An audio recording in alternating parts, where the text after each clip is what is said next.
Hello guys, this is NK. இது NK View.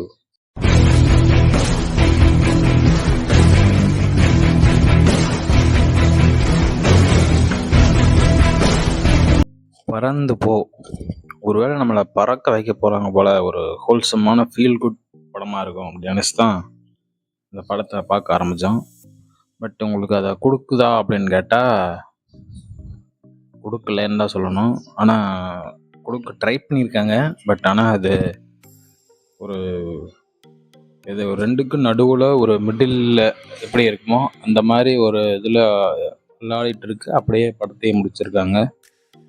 ஒரு படத்தோட கதையை பற்றி பார்த்தோம்னா, ஒரு 8 வயசு பையனோட சம்மர் ஹாலிடேஸில் அது சிட்டியில் வாழ்கிற பையன், அவனுக்கு என்ன நடக்குமோ அந்த பீரியடில் இருக்கிற ஒரு இதை ஒரு படமாக 2 மணி நேரம் படமாக எடுத்திருக்காங்க. இது ஒரு யூடியூப் வீடியோ கண்டென்ட் மாதிரி தான் இருக்குது.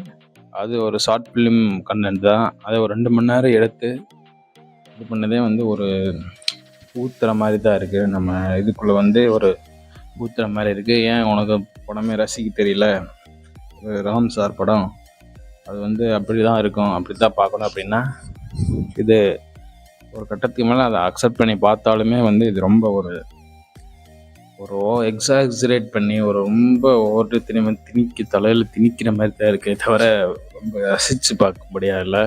எரிச்சல் வர மாதிரி தான் இருந்துச்சு. ஹோல்சமாக இருக்குன்னு நினச்சி படம் ஒரு ஆவரேஜான அவுட்புட் தான் வந்திருக்கு.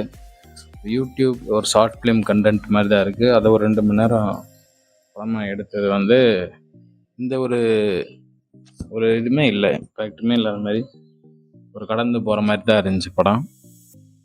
அதே மாதிரி இதில் பாசிட்டிவ் நெகட்டிவ்னு சொல்கிறதுக்கு ஒன்றும் இல்லை.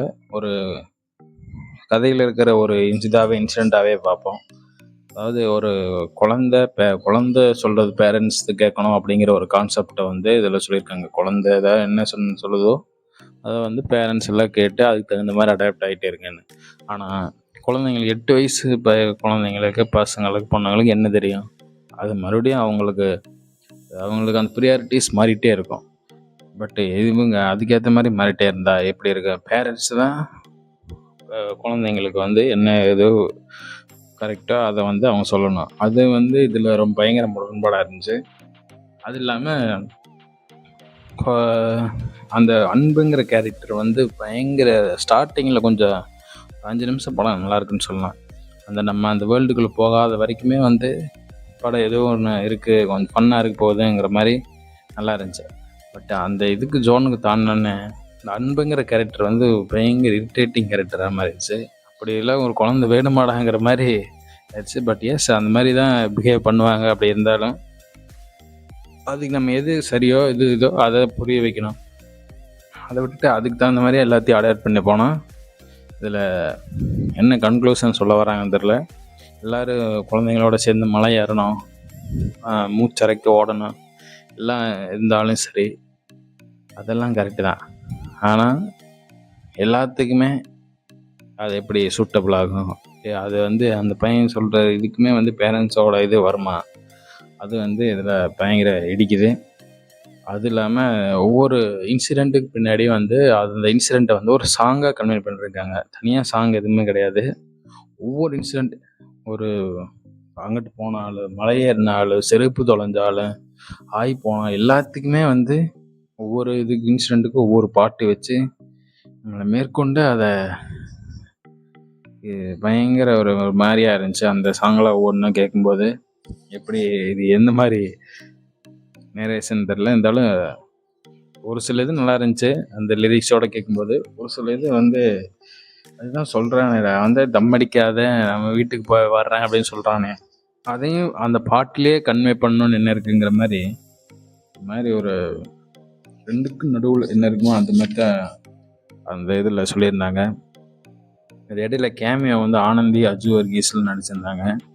அந்த கேமியோ நல்லா இருந்தாலும் அதுலேயும் ஏதோ ஒரு முழுமை பெறாமல் ஒரு மாதிரி தான் இருந்துச்சு. ஒருவேளை கிராம வாழ்க்கையை தான் பெஸ்ட்டு அப்படின்னு சொல்ல வராங்களா, இப்போ ஊருக்கு ஒதுக்கப்பட்டு வாழ்கிறது தான் பெஸ்ட்டுன்னு சொல்ல வராங்களா, அதுவும் என்ன ஒரு ஸ்டேட்மெண்ட்டுன்னு தெரில. அதே மாதிரி கிரேஸ் ஆண்டனி கேரக்டர் அவங்க ஒய்ஃபாக சிவா ஒய்ஃபாக நடித்தது வந்து ரொம்பவே நல்லா நடிச்சிருந்தாங்க. அவங்க கொடுத்த கதாபாத்திரத்துக்கு வந்து ரொம்ப அடாப்டாக இருந்துச்சு, நேச்சுரலான ஆக்டிங்காக இருந்துச்சு. மிச்சி சிவாக்குமே வந்து ஒரு இது வரைக்கும் பண்ண ரோல்லேயே ஒரு டிஃப்ரெண்ட்டான ரோல் அட்டன் பண்ணி நல்லாவே பண்ணியிருந்தார்.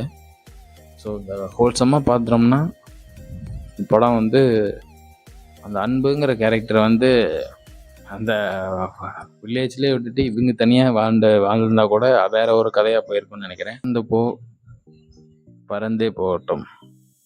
நன்றி. Thank you guys. This is the review of Parandhu போ.